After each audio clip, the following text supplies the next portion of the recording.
Hello guys, in this video I'm going to show you how to manage the general settings in the AnyDesk application. The first thing you need to do is enter the app. After you have done that and you are in the home page, you should look at the top of your left corner and there you will find three lines. Press on them and now you should select here the fourth option on the list, which is settings. And now you should select here the first option, which is general. Now you can see all the general settings here, LIS, setup LIS, show AnyDesk ID instead of alias. You can see the notification sounds, sound on incoming connection request, sound on session creation, and sound on session close.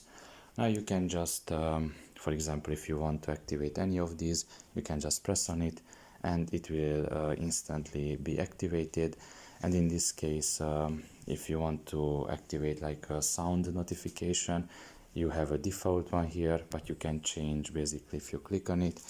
Of course, if you have any other audio in your phone.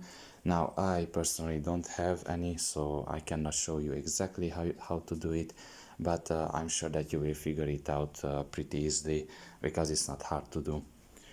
So yeah, essentially this is all about it. I hope this video was helpful to you. Thank you for listening and see you next time. Bye bye.